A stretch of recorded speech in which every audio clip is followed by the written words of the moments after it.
மேற்காசிய போர் ஒரு புதிய வகை ஆயுதப் போட்டியின் அவசியத்தை உலகுக்கு உணர்த்தியுள்ளது.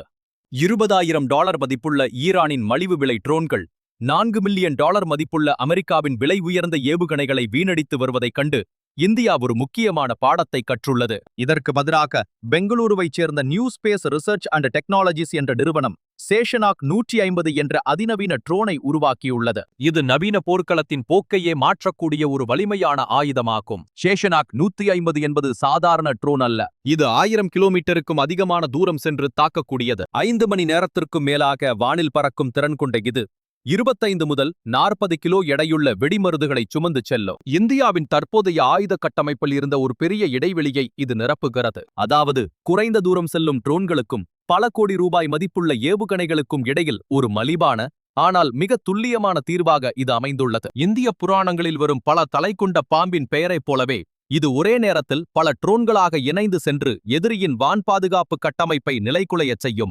ஈரானின் ஷாகேட் ட்ரோன்களை விட சேஷனாக் பல மடங்கு அறிவுத்திறன் மிக்கது. ஈரானிய ட்ரோன்கள் ஒரு குறிப்பிட்ட இடத்திற்கு சென்று வெடிக்க மட்டுமே செய்யும். ஆனால் சேஷனாக் ஏகை மூலம் இயங்குகிறது. பல ட்ரோன்கள் பறக்கும்போது தங்களுக்குள் தகவல்களை பகிர்ந்து கொள்ளும்.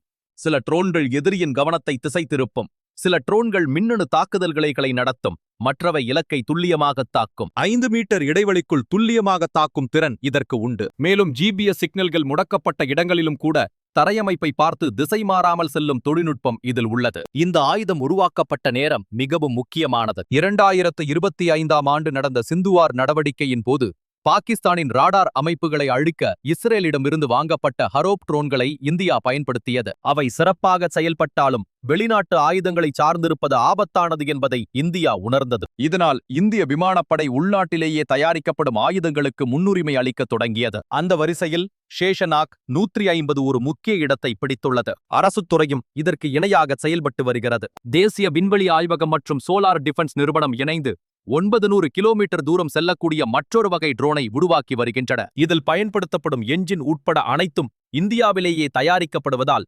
வெளிநாடுகளின் உதவி நமக்கு தேவையில்லை. மேற்காசிய போர் நமக்கு தரும் பாடம் மிகவும் தெளிவானது. அதிக விலை கொண்ட ஆயுதங்களை வைத்திருப்பவர்கள் மட்டும் போரில் வெல்வதில்லை. யார் அதிக எண்ணிக்கையில் மலிவாக மற்றும் அறிவுத்திறன் மிக்க ஆயுதங்களை தயாரிக்கிறார்களோ அவர்களே வெற்றி பெறுவார்கள். தனது சொந்த அனுபவத்திலிருந்தும் உலக நாடுகளின் மோதல்களிலிருந்தும் இதை கற்றுக்கொண்ட இந்தியா இனிவரும் காலங்களில் தனது ஆயுத தேவைக்காக எந்த ஒரு வெளிநாட்டையும் நம்பியிருக்க கூடாது என்பதில் உறுதியாக உள்ளது.